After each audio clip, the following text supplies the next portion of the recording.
ke kebun binatang menyaksikan beruang, melihat buaya sedang berenang.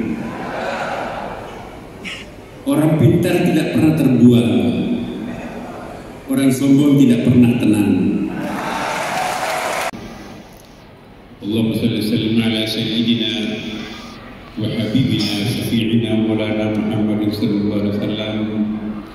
Amma ba'd, yang saya hormati generasi kebanggaan kita yang selama ini memimpin Hidayatullah Adinda, Ketua Umum DPP Hidayatullah Dr. Haji Nasrul Haq. Umur boleh muda, tetapi kematangan berpikir dimiliki oleh Adinda kita. Yang kita hormati bersama di sini hadir tokoh nasional kita, Wakil Ketua DPD RI Bapak Ustaz Haji Tamsil, yang saya hormati Wakil Menteri Perumahan Rakyat Bapak Haji Fahri Hamzah SI, yang saya hormati pimpinan umum Hidayatullah Mukarram Kiai Haji Abdul Rahman, yang saya hormati Gubernur DKI Jakarta yang diwakili oleh Sekda Amarullah. Kemudian yang saya hormati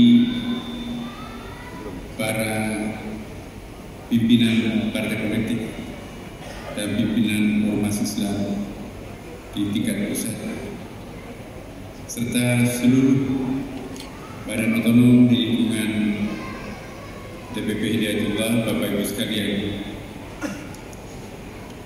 Pertama-tama tentu kita wajib bersyukur kepada Allah Subhanahu wa Ta'ala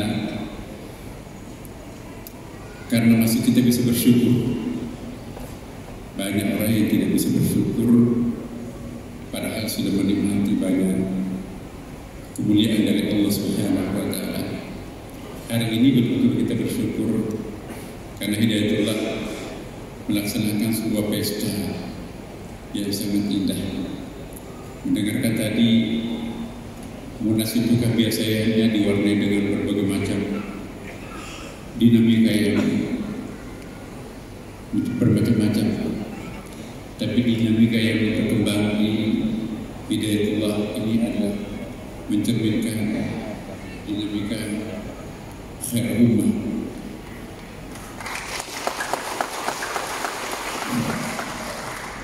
Wal takum minkum ummah yad'una ilal khair wa ya'muruna bil ma'ruf wa yanhauna 'anil munkar. Kenapa Allah tidak menggunakan waw ataf di situ? Wal takum minkum ummatun yad'una ilal khair wal ma'ruf, tapi membedakan antara al khair dan ma'ruf. Mal farqu bainahuma? Wal takum minkum ummatun yad'una ilal khair, dalam membalaghah dakwah itu tuntutan dari bawah ke atas.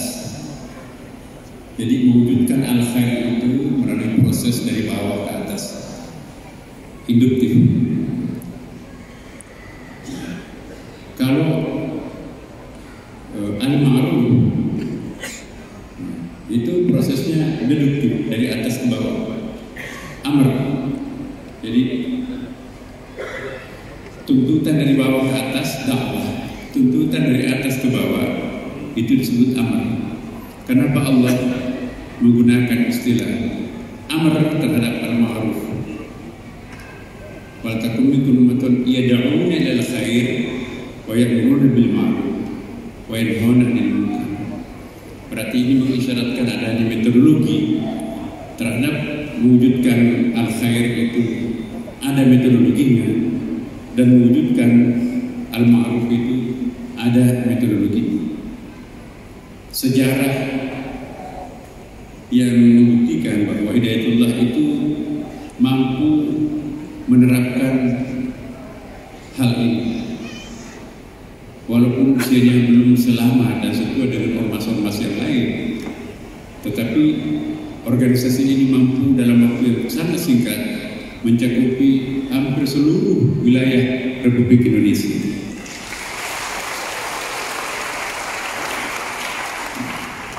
Bapak-Ibu sekalian, menjadi ulama pada masa sekarang ini sangat tidak gampang. Berat Bapak-Ibu sekalian. Karena dulu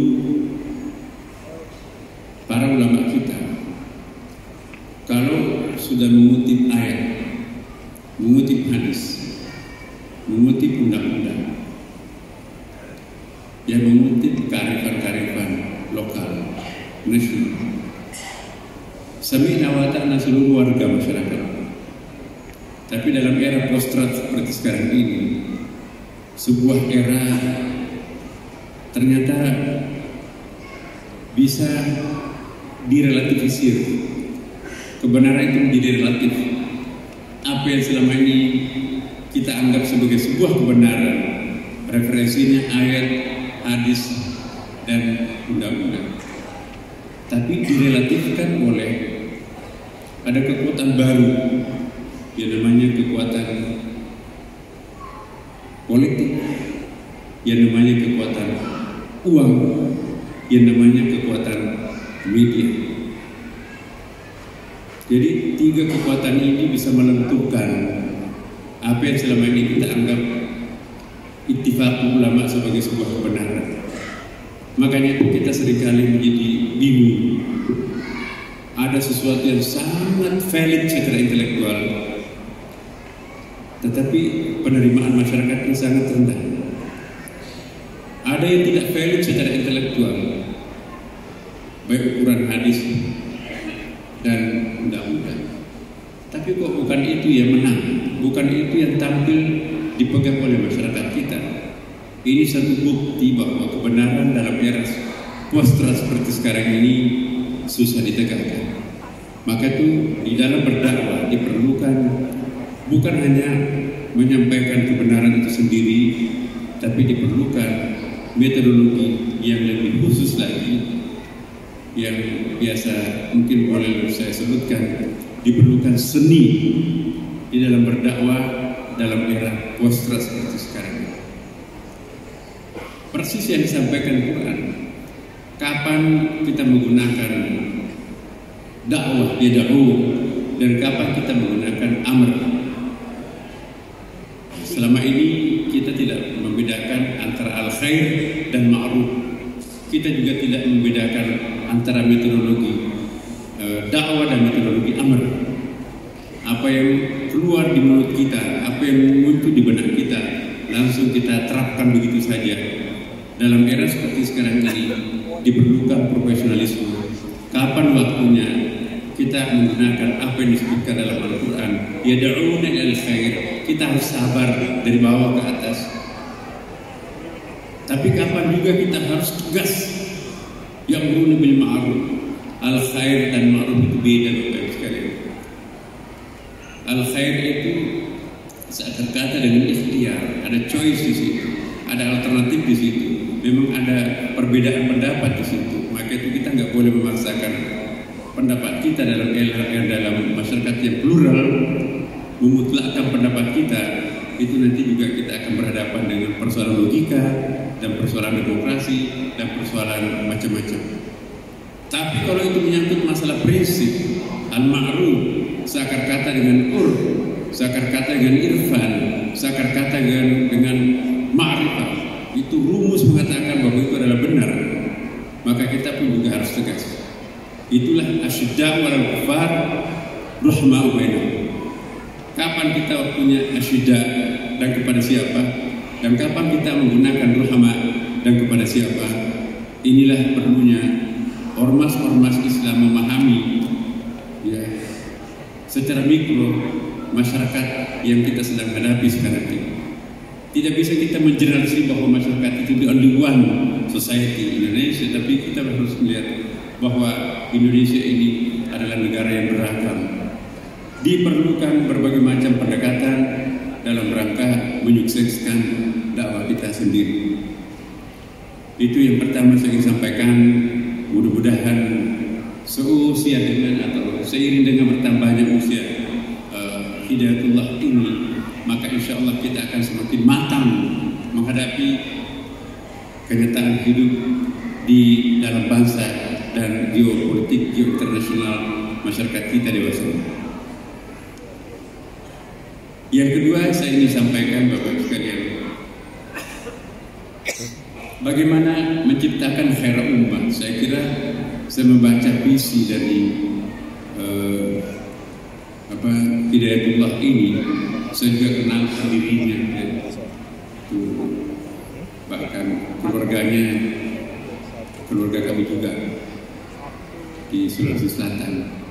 Saya tahu siapa beliau dan bagaimana beliau setelah meninggalkan Sulawesi Selatan hijrah ke Kalimantan dan sukses meraih prestasi dakwahnya, dan itulah yang perlu kita elang vitalnya, perlu kita tiru Bapak sekalian. Bagaimana teguhnya prinsip para pendiri Hidayatullah ini menjadi contoh buat kita semuanya. Bagaimana menciptakan khair ummah ini. Wal takum minkum ummah. Apa yang dimaksud ummah? Ummah itu bukan bahasa Arab asli.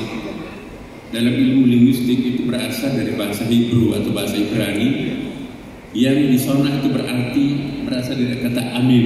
Amim itu artinya cinta kasih yang sejati. Menyeberang ke dalam bahasa Arab untuk memberikan merek terhadap ibu disebut ummi. Apa artinya? Desain lapar, cinta sejati. Tidak ada lagi cinta yang sesejati dengan cintanya ini. Jika ibu kita sudah wafat Bapak Ibu sekalian, maka kita tidak bisa menjumpai lagi ada air mata doa di tengah malam yang mengucur. Secinta apapun, siapapun juga, tidak akan ada yang bisa menyaingi cintanya seorang ibu. Maka itu ibu diberi merek sebagai ummi, pemilik cinta yang sangat sejati. Itu aslinya alif mim amim itu. Dari alif mim itu membentuk kata berikutnya amama. Amama itu keterdepanan di depan, visionary. Dari akar kata amim itu juga lahir imam, pemimpin yang berwibawa. Dari akar kata yang sama juga lahir makmum, follower, rakyat yang santun. Dan lahir juga kata imamah, aturan yang mengatur antara imam dan makmum, itu disebut dengan imamah. Jadi ummah ialah suatu komunitas yang diikat oleh rasa kasih sayang yang sangat dalam, punya fungsi amamah keterdepanan imam, dan punya pemimpin yang berwibawa, dan punya makmum yang santun, dan punya aturan yang mengatur antara yang memimpin dan yang dipimpin, yang disebut imamah. Maka komunitas itu disebut dengan ummah. Dan inilah ummah yang paling ideal. Salah satu tujuan Rasulullah hadir mentransformasikan dari masyarakat kabilah, syu'uban, qaumun, hizbun, syiah menjadi masyarakat ummah. Kalau kabilah, suatu komunitas yang diikat oleh genealogis, hubungan darah. Kalau sya'bun, kumpulan kabilah yang ada di tempat itu menjalin sebuah persatuan, disebut sya'bun, jamaknya syu'ub. Kalau qaumun, suatu komunitas di tempat itu diikat oleh hubungan-hubungan sosiologis, paguyuban. Kalau hizbun, suatu komunitas yang diikat oleh garis politik yang sama. Syiah ada kelompok-kelompok mikro di masyarakat itu. Tapi kalau ummah adalah menghimpun keseluruhannya menjadi satu totalitas dan ditambahkan dengan ikatan kasih sayang, maka itulah disebut dengan ummah. Wal takum minkum ummatun yad'una lil khair wa ya'muruna bil ma'ruf wa yanhauna 'anil munkar. Dan tentu kita di sini, insya Allah mudah-mudahan kita yang diklaim sebagai kuntum khairat ummah, ukhrijat linnas, amrun bil ma'ruf wa nahyun 'anil munkar, wa yusari'una fil khairat, wa ulaika minas shalihin. Yang selanjutnya Bapak Ibu sekalian, Kementerian Agama salah satu instansi pemerintah yang bertanggung jawab untuk ketenangan, kedamaian, ketentraman, kehangatan, kesatuan, kekhusyuan, kebahagiaan, kedamaian warga masyarakat bangsa. Karena itu kami berharap semoga ke depan insya Allah Hidayatullah ini betul-betul mampu merealisasikan misi apa yang dimaksud dengan Hidayatullah. Hidayatullah itu ya apa artinya? Dari hidayah, ya, dari kata huda. Ya. Kalau hidayah artinya petunjuk, tapi petunjuk itu dari Allah. Maka itu si pemberi petunjuk itu ialah Al-Hadi, Allah yang Maha Pemberi petunjuk. Kalau yang memberi petunjuk itu manusia, maka petunjuk itu disebut dengan irsyad. Ya. Kemudian kalau ia memberi petunjuk itu nanti disebut dengan al-mursyid. Tapi mursyid itu siapa? Kita kenal apa yang disebut dengan irsyadul ibad. Ada hidayatullah, ada irsyadul ibad. Bukan irsyadullah, bukan hidayatul ibad. Hidayah itu petunjuk dari Allah, irsyad itu petunjuk dari hamba Allah. Maka itu disebut irsyadul ibad, bukan irsyadul abid. Di dalam Al-Quran dibedakan. Kalau al-abid itu penyembah, tapi penyembah berhala. Maka itu wala ana abidun ma'abadtu. Ya. Al-abid itu penyembah berhala. Abidun bisa menyembah berhala, sudah menyembah Allah juga, jadi masih musyrik. Tapi kalau ibadun itu adalah konsep yang sangat ideal. Itulah yang kita inginkan. Ibadur Rahman. Kemudian sama dengan abdu, subhanalladzi asra bi 'abdihi, bukan bi 'abidihi, bukan bi 'abidihi. Jadi irsyadul ibad hidayatullah. Jadi dari sini nanti akan lahir hidayatullah dan nanti umatnya menjadi irsyadul ibad, membawa petunjuk kepada masyarakat kita. Berarti sebuah nama yang sangat ideal. Oleh karena itu saya menghimbau kepada segenap warga Hidayatullah, jadilah irsyadul ibad, jadilah hidayatullah, dan jadilah pemimpin umat seperti yang saya sampaikan tadi. Dan sebelum mengakhiri, izinkan juga saya membacakan pantun.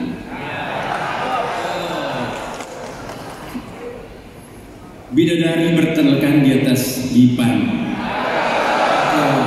Ada ayatnya kan? Menanti tamunya para musolli, daripada meratapi kegelapan, lebih baik menyalakan lilin. Masya Allah.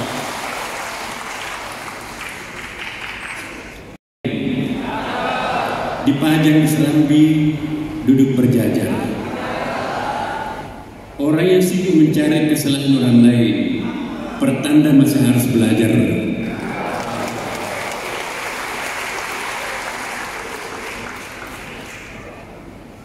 Ke kebun binatang menyaksikan beruang, melihat buaya sedang berenang. Orang pintar tidak pernah terbuang, orang sombong tidak pernah tenang.